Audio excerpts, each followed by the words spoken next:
BPSC चूक किया है और शिक्षा विभाग ने चूक किया है।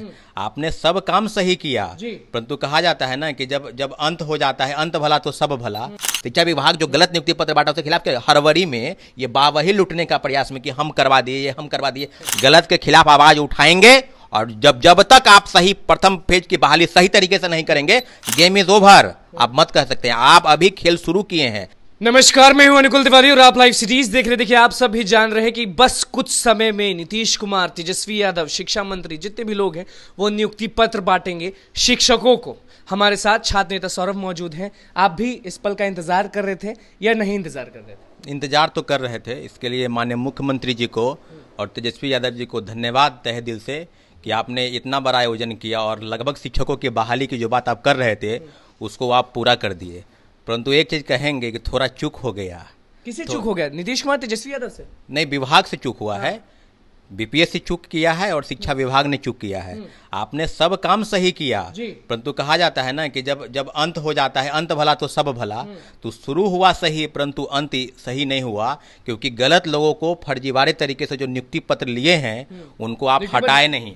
नियुक्ति पत्र मिल रहा है फर्जी लोग नहीं, उसमें हम ये नहीं कह रहे हैं, लेकिन जो नियुक्ति पत्र पा लिए हैं उसमें से कुछ लोग तो जरूर शामिल होंगे उसमें। अब आपका काम है कि कौन लोग शामिल हैं। और एक बात स्पष्ट है कि जिस तरह का मेगा इवेंट हो रहा है, ये जेडीयू आरजेडी की बात आप बाद में करेंगे, पॉलिटिकल पार्टी के लोग करेंगे, उससे उनको कितना फायदा होगा कितना नुकसान होगा उसकी बात है। लेकिन इतना जरूर है कि जो शिक्षक अभ्यर्थियों की बात और बिहार के नौजवानों, लाखों नौजवान जिसको नौकरी मिलनी चाहिए, वो आज दर दर की ठोकर खा रहे हैं। और दूसरे प्रदेश के, आपने ही कहा ना कि 14 प्रदेश से ज्यादा लोग और इस राज्य में ले आकर शिक्षक बन रहे हैं। तो क्या व्यवस्था बदलेगी? जो लोग खुद फर्जी तरीके से नियुक्ति पत्र पा लिए हैं और घूम रहे हैं, छठे चरण के याद कीजिए, छठे चरण में बहुत ऐसे शिक्षक हैं जो पढ़ा रहे हैं और उनको हाईकोर्ट की तरफ से नोटिस भी आया था कि उन लोगों के खिलाफ कार्रवाई कीजिए। अभी भी उनके खिलाफ कोई कार्रवाई नहीं हुआ। लोग पढ़ा रहे हैं, लोग पैसा ले रहे हैं सरकार से। तो स्पष्ट है कि जिस तरह की चीजें हो रही है ये बिल्कुल गलत बात है। और हम लोग लगातार मांग कर रहे थे कि सेकेंड जो चीज है बहाली, उसके बाद में बात करेंगे। आप सेकेंड मेरिट लिस्ट कब दे रहे हैं?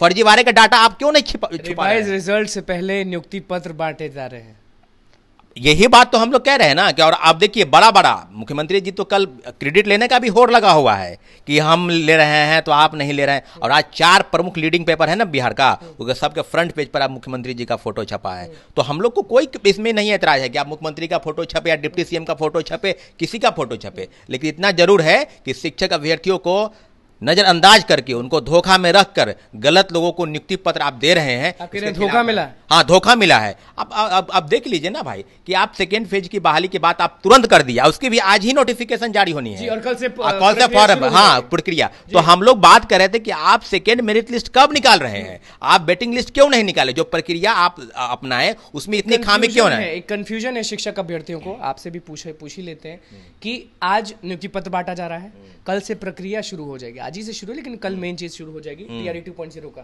तो क्या जो रिवाइज रिजल्ट है, क्या जो बाउंड्री लाइन पे है, क्या जो कट ऑफ से ज्यादा है, वो अब खत्म? सारा मुद्दा खत्म? नहीं, मुद्दा खत्म नहीं हुआ है। ये आप देखे होंगे कि कुछ लोग जो है प्रेस के माध्यम से बोल रहे थे, उनके खिलाफ कार्रवाई भी बात हुई है। 20 लोगों को परसों और कल 4 लोगों को नोटिस हुआ है। क्यों अपनी मांग को लेकर सरकार के खिलाफ? और खिलाफ की बात क्या है? अपनी मांग को लेकर आपके पास आए, बोलोगे तो नोटिस चल हाँ, बोलेंगे तो नोटिस चल जाएगा। और हम लोग को भी डर है, आपको बता दे रहे हैं। अब उनको लगता होगा कि किसी की आवाज को आप दबा सकते हैं, तो आप हमको भी भेज दीजिए नोटिस। कोई और छात्र नेता है उनको भी भेज दीजिए नोटिस। क्या गलत नहीं हुआ है? आप उन लोगों के खिलाफ कार्रवाई नहीं किए, क्यों? जो शिक्षा विभाग या डीपीओ में जो गलत लोगों को, जो सीटेड फेल है, उनको आप नियुक्ति पत्र दिए। कुछ प्रेस के माध्यम से आ रहे हैं ना कि हम सीटेड फेल है, हमको नियुक्ति पत्र दिया। कंप्यूटर साइंस के कई परीक्षार्थी सामने आए और बोले दिए ही नहीं, हमको नियुक्ति पत्र दे दिया। तो ज्वाइन जब आप कर लेंगे तो हटाना मुश्किल है। गांधी मैदान के बाहर बहुत ऐसे लोग भी पहुंचेंगे जिनका कट ऑफ से ज्यादा मार्क्स है और वो अपने माता पिता के सामने फुट फुट कर रो रहेंगे। बिल्कुल रोएंगे। ये मुख्यमंत्री जी को चाहिए कि पहली बहाली को प्रथम बढ़िया तरीके से करवा लेते, नियुक्ति पत्र बांटे। तो हम लोग को भी बहुत खुशी है कि बढ़िया आयोजन है और होना भी चाहिए, क्यों नहीं होना चाहिए? सरकार की इतनी बड़ी उपलब्धि है।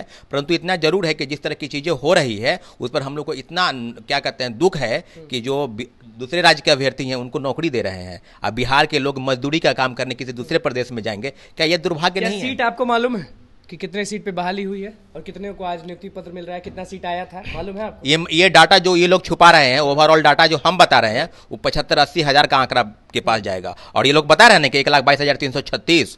आप बताइए ना, नियोजित वाले कितने, 28,000 प्लस। बिल्कुल, दूसरे अतुल प्रसाद ही कह रहे हैं। अतुल प्रसाद आजकल चुप क्यों हैं? आप भी एक समय में बोल रहे थे, छात्र नेता जो और हैं वो भी बोल रहे थे, शिक्षक अभ्यर्थी जो है वो भी अब आस लगाए बैठे हैं कि अतुल प्रसाद जो है वो लगातार ट्वीट करते थे, अब क्यों चुप है? वो चुप नहीं है, वो चुप करवाना प्रयास कर रहे हैं। चुप नहीं है वो चुप करवाने का प्रयास करें। क्या हम चुप हैं तो आप लोग भी चुप हो जाइए। गलत के खिलाफ आवाज उठाएंगे, और जब तक आप सही प्रथम फेज की बहाली सही तरीके से नहीं करेंगे, सेकेंड मिनट से जारी नहीं करेंगे। कल तो टीआरई 2.0 का ऐलान हो ही गया, तो उस पे सब लोग लग जाएंगे। ठीक तो है, क्या? तो रास्ता खुला हुआ है ना, और भी रास्ते हैं। खेल जब शुरू होता है ना, तो वो उसका खेल का प्रक्रिया के अंतर्गत गेम इज ओवर आप मत कह सकते हैं। आप अभी खेल शुरू किए हैं, आप ट्री जो फर्स्ट फेज की बहाली है आप उसको कंप्लीट कीजिए। हम लोग को सेकेंड मेरिट लिस्ट कब, आप बताइए ना, मिनिमम कटअप को पार किया हुआ है, वो उसका क्यों नहीं रिजल्ट आया? इसका जवाब अगर वो मांग रहा है तो आपके खिलाफ कार्रवाई कर दे रहे हैं। इससे क्या मतलब हुआ कि लोकतंत्र में किसी को अपने बोलने का अधिकार को आप खत्म करना चाहते हैं, छीनना चाहते हैं? ये तो स्पष्ट मुख्यमंत्री जी भी कहते थे कि प्रेस वाले को रोक लगाया है। तो कौन लोग हैं? यही वही लोग हैं जो गलत के खिलाफ कार्रवाई करने। आप बताइए ना, आप शिक्षा विभाग के अधिकारी पर क्यों नहीं कार्रवाई की? इतनी हिम्मत नहीं है आप में। शिक्षा विभाग जो गलत नियुक्ति पत्र बांटा उसके खिलाफ हरवरी में ये बावही लुटने का प्रयास में कि हम करवा दिए, हम करवा दिए। अब क्रेडिट लेने का अतुल प्रसाद जी भी कहेंगे कि होगा क्या? होगा यही कि प्रथम फेज की बहाली में जितने शिक्षक अभ्यर्थी हैं वो सब निराश हैं, सब हताश हैं, और वो मांग कर रहे हैं, और हम लोग भी मांग कर रहे हैं कि उनको कहना था कि हम 3 तारीख तक वेट करेंगे। कल 3 है। बीपीएससी चेयरमैन बोले हैं कि हम लोग का जो भी ग्रीवांसेस आया 1 लाख से ज्यादा आवेदन आए, और आप कार्रवाई कर रहे हैं। क्या कितने फर्जी हैं? 10,000 लोग नियुक्त नहीं हुए, 1,10,000 ही लोग को नौकरी मिली है। 10,000 कौन लोग हैं? 10,000 बताइए ना। 10,000 को वही लोग हैं जो जिनको रिजल्ट आया परंतु वो नियुक्ति नहीं लेना चाह रहे हैं। आज कैसे शिक्षक जो हैं वो आएंगे गांधी मैदान में, आपको मालूम है या नहीं मालूम है? किस तरह से उनको लेके आया जा रहा है? हाँ, लगभग मुझे लगता है कि लगभग 600-700 बस के इंतजाम हुआ है, और बहुत बड़ा आयोजन है। उस पर लगता है 3.5-4 करोड़ रुपए के आसपास खर्च हुआ है। तो ठीक है, बढ़िया है, आप खर्च कीजिए, 3 करोड़ कीजिए, 6 करोड़ कीजिए, उससे हम लोग को कोई मतलब नहीं है।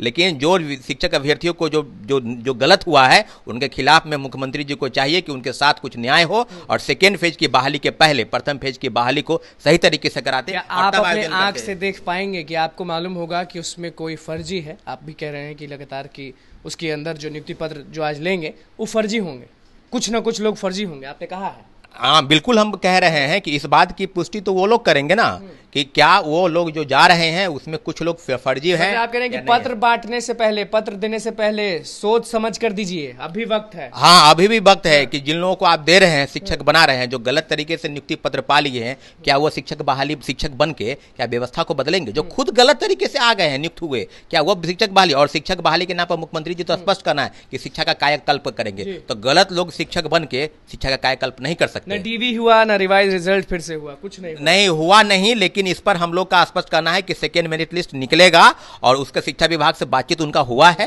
बीपीएससी चेयरमैन का। नहीं निकलेगा तो फिर हम लोग दूसरा रास्ता अपनाएंगे। उसकी तैयारी भी है, 3 तारीख तक, कल है ना 3, उसके बाद हम लोग देखेंगे क्या आगे करना है। चलिए देखिए, छात्र नेता सौरभ हमारे साथ मौजूद थे। क्या कुछ कहना था नियुक्ति पत्र को लेकर, क्या कुछ कहना था नीतीश कुमार तेजस्वी यादव को लेकर, और सीधे कह दिए कि कल तक बस इंतजार करेंगे, नहीं तो दूसरा रास्ता भी हम लोग के पास है। रिवाइज रिजल्ट जरूर निकालना चाहिए, क्योंकि आज गांधी मैदान के बाहर बहुत ऐसे लोग भी मौजूद होंगे जो अपने माता पिता के साथ मौजूद होंगे वहां पे, और कह रहे होंगे अपने माता पिता को कि मम्मी इनसे ज्यादा हमें आया, लेकिन हम बाहर हैं और वो अंदर है। सही कहा कि नहीं? बिल्कुल बिल्कुल सही बात है कि कई ऐसे लोग हैं जो मिनिमम कटअप को पार कर लिए हैं, और अभ्यर्थी। एक बात और हम कहना चाहते हैं कि कुछ फर्जी तरीके से अपनी मांगों को आप मत रखिए, क्योंकि जो आपके पास प्रमाण है उस तथ्यों को बीपीएससी चेयरमैन के पास जो सेक्रेटरी का मेल करना है वो कीजिए। कुछ गलत भ्रांति फैलाकर भी कुछ लोग गलत अफवाह उड़ाते हैं, उससे आप बचने का प्रयास कीजिए, नहीं तो आपके खिलाफ कार्रवाई होगी। हम लोग कार्रवाई के खिलाफ नहीं है, उचित कार्रवाई अगर होती है कार्रवाई तो उचित लोगों पर कार्रवाई जो गलत भ्रम फैलाते हैं, परंतु जो लोग की मांग सही है उस पर भी सुनने का अधिकार उनको होना चाहिए निश्चित रूप से। चलिए देखिए क्या कुछ कहना था छात्र नेता सौरभ का नियुक्ति पत्र को लेकर, अतुल प्रसाद को लेकर करोड़ों रुपए खर्च कर रहे नीतीश कुमार, उस पर भी बोले।